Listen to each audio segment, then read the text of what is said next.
Bon alors, Russell Westbrook est sans aucun doute l'un des meilleurs meneurs à avoir jamais foulé les parquets de la NBA. À son prime, Westbrook a révolutionné le jeu en banalisant une statistique pourtant incroyable, le triple-double. Mais en fait, c'est quoi un triple-double? C'est tout simplement atteindre 10 unités ou plus dans 3 catégories différentes. Points, passes, rebonds par exemple. Là où ça devient légendaire, c'est que la plupart des joueurs peuvent finir leur carrière sans même en réaliser un seul. Westbrook, lui, a enchaîné 3 saisons consécutives en triple-double de moyenne.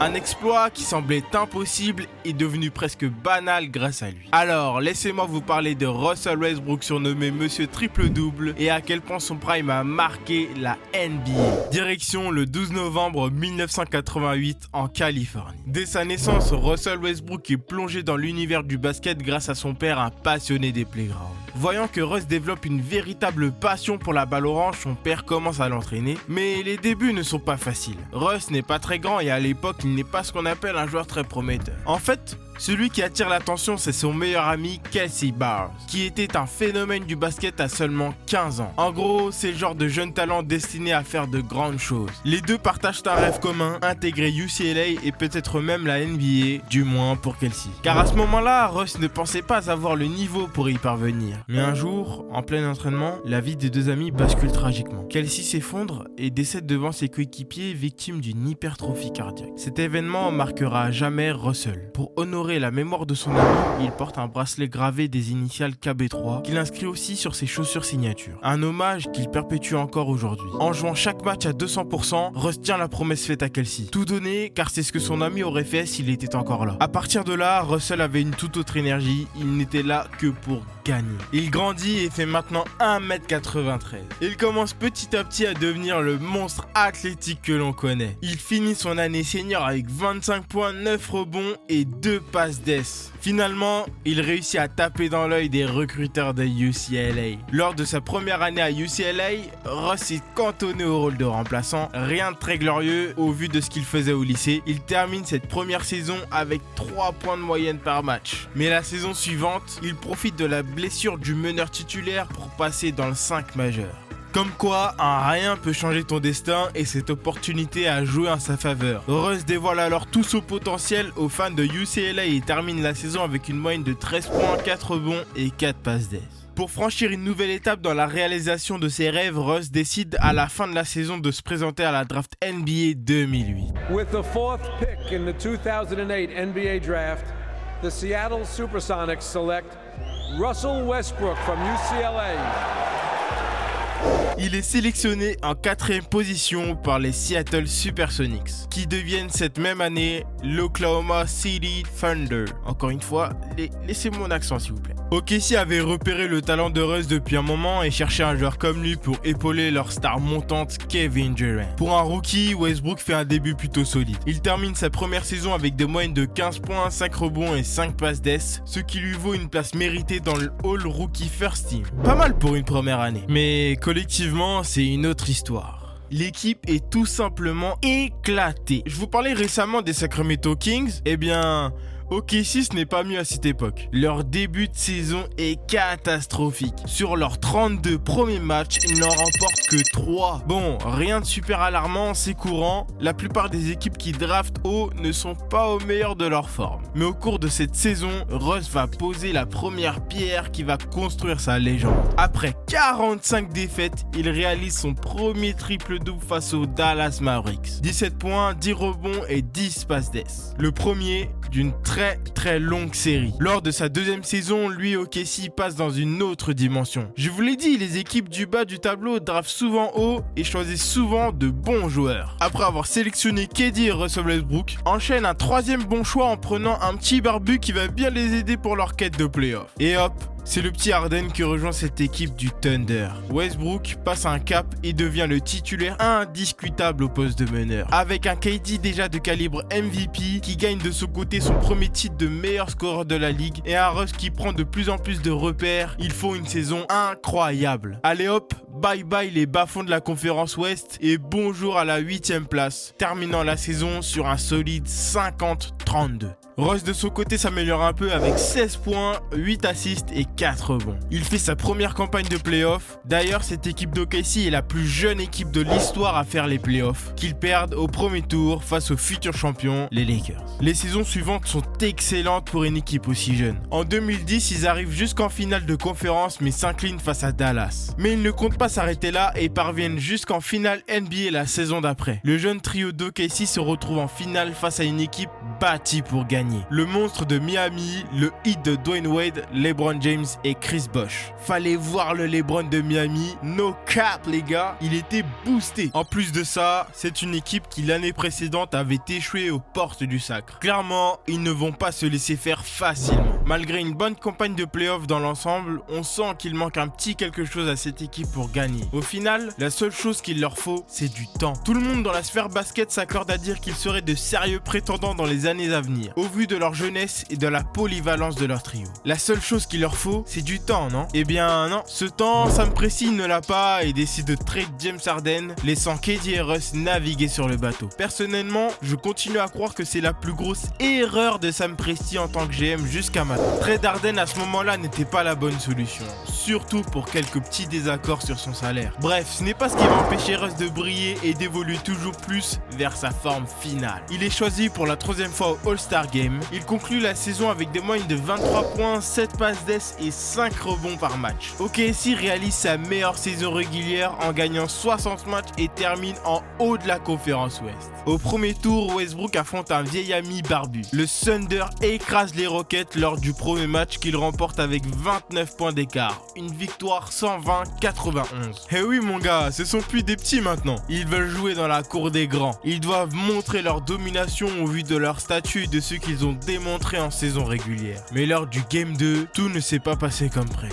Westbrook se blesse lors d'un accrochage avec Patrick Beverley alors que le jeu est en arrêt. Sur les images, on voit bien qu'il souffre, mais il veut tout de même terminer le match. Il inscrit 29 points, fait 4 passes d'ess et prend 4 rebonds. Le lendemain, le diagnostic tombe. Russ souffre d'une déchirure au ménisque droit. Il se fait opérer et doit déclarer forfait pour le reste des playoffs. Sans Westbrook, on va pas se mentir, tout le monde sait que ça va être difficile de prétendre à quoi que ce soit durant ces playoffs. Tout qu'est dit qu'il est, sans son meilleur lieutenant, il ne peut rien faire. OKC s'incline face à Memphis en 5 matchs. Westbrook doit malheureusement rater le début de la saison car il doit subir une 2e opération pour sa blessure. Revenir sur ce genre de blessure est extrêmement difficile. C'est le même type de blessure qui a coupé les ailes à Derrick Rose alors qu'il semblait inarrêtable. Mais Russ a déjoué les pronostics et est revenu encore plus fort que prévu. Et pour bien montrer à tout le monde qu'il ne fallait pas l'enterrer, il réalise un match monumental face aux Warriors. Il marque 34 points, délivre 7 caviars et intercepte 5 ballons. Ça, c'est un retour comme on les aime.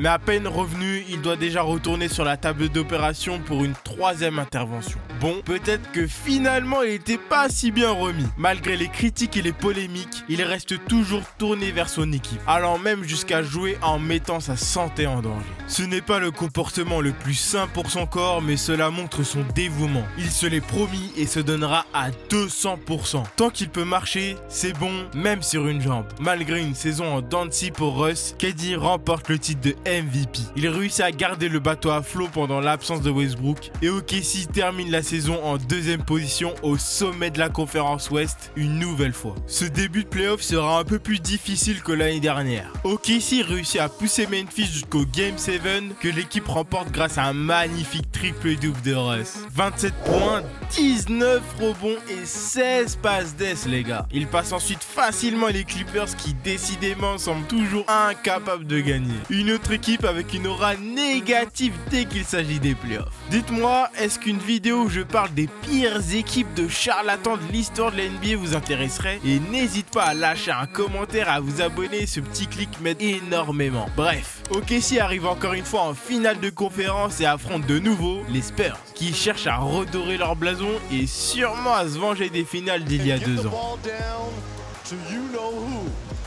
Old man Rule. OKC s'incline 4-2, malgré une énorme performance de Westbrook. 40 points, 5 rebonds et 10 passes d'ess, des statistiques dignes de Jordan. Mais les Spurs étaient au sommet de leur art, il était impossible de stopper leur course. La saison 2015 est un peu plus difficile pour OKC, car KD est blessé à la jambe. Russ fait un bon début de saison, marquant 38 points lors du premier match contre Portland, mais dès le lendemain, il se blesse à la main lors d'un match contre les Clippers. Avec KD et Russ sur le banc, le Thunder démarre la saison avec un bilan catastrophique de 4-12. Mais lorsque Westbrook revient, il change la donne. Cette fois-ci, c'est lui qui doit tenir la maison et il va le faire avec brio. En devenant la première arme offensive du Thunder, il finit la saison avec les statistiques incroyables. 28 points, 7 rebonds et 8 assists. Lors d'une victoire 127-115 contre les Warriors, Westbrook réalise son 9e triple-double en carrière avec 17 points, 15 rebonds et 17 assists. Malheureusement, avec ce début de saison catastrophique, il n'arrive pas à qualifier son équipe pour les playoffs. Une mauvaise saison collective, mais c'est la première fois que l'on voit ce que Westbrook peut faire lorsqu'il est l'option numéro 1 à OKC. Il remporte même son premier titre de meilleur scoreur de la ligue. D'ailleurs, au cours de cette saison, il gagne aussi son premier titre de MVP du All-Star Game. Un titre qu'il remporte 2 années de suite, c'est la première fois dans l'histoire de la NBA. Et hop, encore un trophée de plus dans sa jeune carrière. La saison dernière, KD était absent, mais cette fois-ci, il est de retour. Avec ces deux-là au fourneau, OKC domine la concurrence et termine 3e de la conférence Ouest. Bon, difficile de faire mieux que ces monstres de Golden State qui pulvérise le record de victoires en une saison avec un incroyable 73-9. Purée, ça devait être génial d'être un fan des Warriors en 2016. Ils perdaient jamais, wesh. Bref, on aura l'occasion de reparler d'eux bientôt. OKC passe les 2 premiers tours assez facilement en battant Dallas 4-1 et les Spurs en 6 matchs. Bon, on va pas attendre très longtemps pour parler des Warriors. Les deux équipes se retrouvent en finale de conférence. Une fois de plus, OKC est à 2 doigts d'atteindre les finales NBA. Lors du Game 1, Russ domine avec 27 points, 12 passes d'ess et 6 rebonds. Le Game 2 est à l'avantage des Warriors. Le Game 3 et 4, bien géré par Russ qui flirte avec le triple-double sur les 2 matchs, marquant en moyenne 30 points à chaque fois. OKC mène alors 3-1. Mais ce que personne ne savait à ce moment-là, c'est que c'était la dernière fois que Russ et KD remportaient un match ensemble. Set the record by winning 73 games. As we just talked about, quite an effort here from Oklahoma City as they just that will do it in the Falcons in terms of a come from behind effort.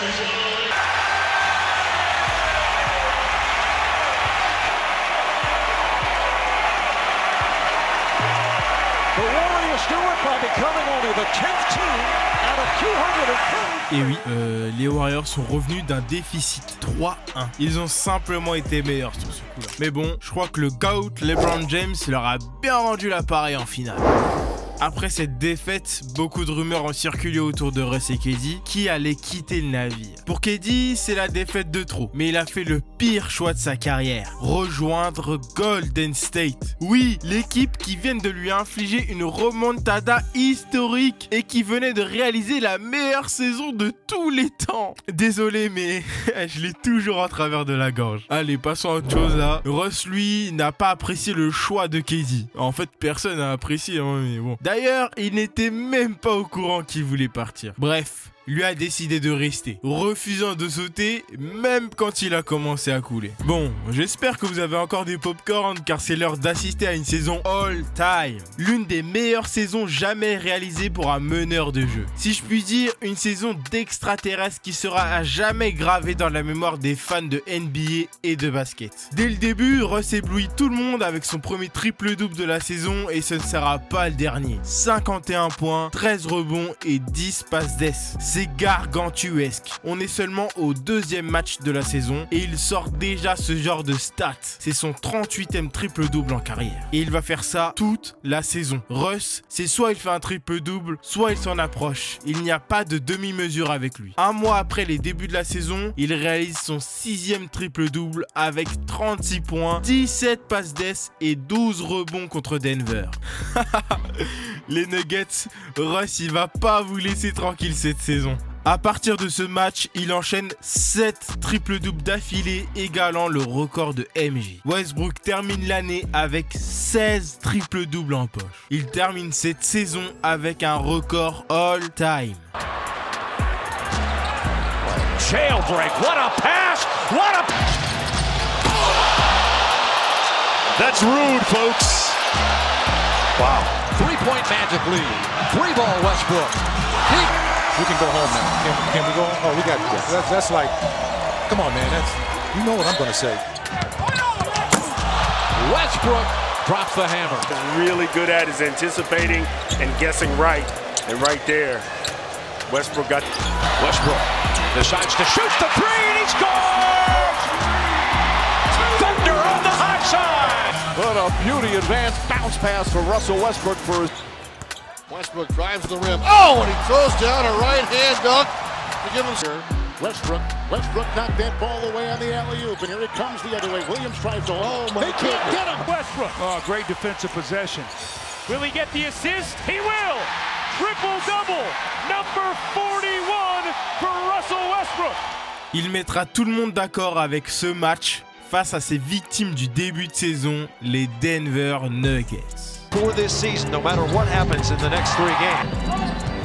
Now Westbrook takes the jumper, that's good. Second, 6 points, 3 rebounds for Jokic. Now Westbrook gonna try it again, that's good. So we're at 17. Here comes Westbrook again, and he draws the foul here at the Pepsi Center. Yeah, but now he can do this right here. Watch out. Yeah, they do. And Westbrook right down the lane, laying up and in. Thunder is out of timeouts. Adams gives it back to Russ. Deep shot. Get it! What a perfect ending to a historic day!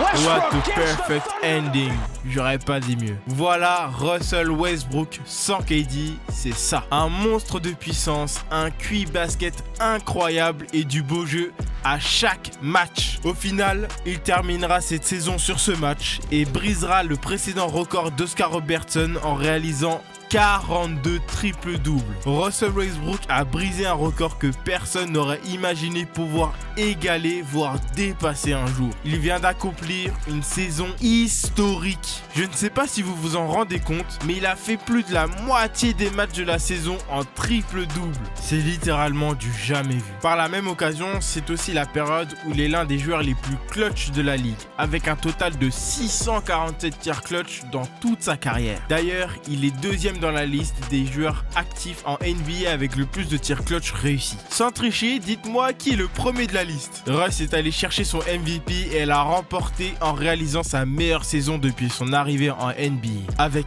un triple-double de moyenne, 31 points, 11 rebonds et 10 passes d'ess. Il gagne d'ailleurs son deuxième titre de meilleur scoreur de la ligue. Personnellement, c'est la première saison que je suivis de bout en bout. J'étais déjà tombé sous le charme de ce joueur incroyable depuis bien longtemps, mais en le voyant tout donner chaque soir, en le voyant exploser tous les adversaires qu'il rencontrait, il m'a fait aimer le basket. Et cette saison restera à jamais gravée dans ma mémoire. Cette saison en triple-double, ce n'est pas la dernière, car il réussira à le faire encore 3 fois au cours de sa carrière, dont 3 d'affilée. Westbrook est le premier joueur de l'histoire de la NBA à réaliser plusieurs saisons consécutives en triple-double de moyenne. La saison suivante, Russ continue d'impressionner avec ses qualités individuelles. En 2019, il brisera un autre record vieux de plusieurs décennies en réalisant 11 triple-doubles consécutifs. Je vous le dis, ce mec est complètement dans un autre monde à ce moment-là. Ses dernières années à OKC sont clairement les meilleures années de sa carrière. Mais collectivement, ce n'est toujours pas ça. Il est rejoint par Paul George et Carmelo Anthony, 2 très bons All-Stars à l'époque. Bon, Carmelo, lui, il était clairement en fin de carrière, on va pas se mentir. Tout au long de sa carrière, Russ sera critiqué pour ne pas avoir élevé le niveau de ses coéquipiers. Et je trouve ça fou parce que c'est incroyablement faux. Rien que le fait que Paul George soit passé d'un bon All-Star de la conférence Est à un top 3 MVP. Non mais les gars, c'est littéralement la meilleure saison individuelle de PG jusqu'à maintenant. Pour moi, ça en dit long sur l'impact qu'a eu Westbrook sur son coéquipier. Même chose un peu plus tard avec Bradley Beal qui réalise la meilleure saison individuelle de sa carrière lorsque Russ est dans son équipe. Bref, après 11 ans chez OKC, sans titre collectif, Sam Presti se sépare de Westbrook et démarre une reconstruction de l'équipe. Russ est envoyé à Houston où il retrouve son vieil ami Harden. En Ensemble, ils font une plutôt bonne saison dans l'ensemble et vont jusqu'au deuxième tour des playoffs. Après cette saison, on verra Russ dans beaucoup d'autres équipes. Il passera par Washington aux côtés de Bradley Beal, puis rejoindra la super team des Lakers qui sera un pur fiasco collectif, où Russ prend la majorité des critiques comme s'il était le choix numéro 1 de l'équipe. On ne pourra jamais me faire croire que lorsqu'il était aux Lakers, les deux meilleurs joueurs de l'équipe ont pris leurs responsabilités. LeBron un peu plus que AD, mais c'était pas vraiment ça. Ensuite, Westbrook passe par les Clippers pour enfin atterrir chez les Denver Nuggets. À l'heure où je vous parle, Russ vient de réaliser son 200e triple-double. Il vient de passer à un autre niveau d'histoire. Il est d'ailleurs le seul joueur avec LeBron James à comptabiliser 25 000 points, 8 000 rebonds et 8 000 passes d'ess en carrière. Il est entré dans l'histoire par la force, en battant un record que tout le monde pensait imbattable. Depuis sa saison MVP, de nombreux joueurs ont réalisé des stats similaires à celles de Westbrook comme Giannis ou Jokic par exemple. Russ a popularisé le triple-double. Il a rendu ça presque banal. C'est vraiment passé d'une stat que les joueurs réalisent rarement dans leur carrière à une stat que tout le monde veut atteindre, en oubliant que c'est un exploit extrêmement difficile à réaliser en temps normal. Je vous le dis, j'espère qu'un jour les gens se rendront compte du poids qu'a eu la saison MVP de Russell Westbrook. Si on regarde la carrière de Russ du début à la fin, on ne peut que constater qu'il sera incontestablement un Hall of Famer. Individuellement, il a réalisé l'une des meilleures saisons de tous les temps. Il est vrai qu'il n'est pas le meilleur shooter et qu'il ne prend pas toujours les meilleures décisions. Mais on ne pourra jamais dire qu'il ne joue pas à fond pour son équipe et qu'il ne donne pas tout ce qu'il a pour la faire gagner. Il a la même énergie année après année et c'est ça que j'aime chez lui. L'énergie qu'il apporte sur le terrain, l'excitation qu'il peut procurer, même à travers un écran. Il est vrai qu'actuellement, on voit la pire version possible de Russ. Mais cette mode de vouloir le descendre pour chaque tir raté, chaque mauvaise passe ou tout ce qu'il peut faire, j'aime pas ça. En fait, ça a toujours été ça, Westbrook. Ce n'est pas un joueur parfait, mais c'est un joueur qu'on aime voir jouer. Comme je l'ai dit, quand tu le vois réaliser ses actions magiques, tu as juste envie de sortir et taper un basket avec tes potes, même s'il est 2h du matin. Il n'y a pas beaucoup de joueurs comme Russ. En fait, il n'y en a pas d'autres. Il n'y a qu'un seul Russell Westbrook. Un joueur qui joue avec autant de passion et d'amour pour le basket et qui donne tout ce qu'il a sur le terrain jusqu'à la dernière seconde avec un solide why not. Alors merci d'avoir regardé et écouté ma vidéo. Je t'invite à commenter, à la partager avec une personne fan de basket comme toi et moi. En attendant, tu peux regarder une de mes autres vidéos sur ma chaîne. Sur ce, peace my boy.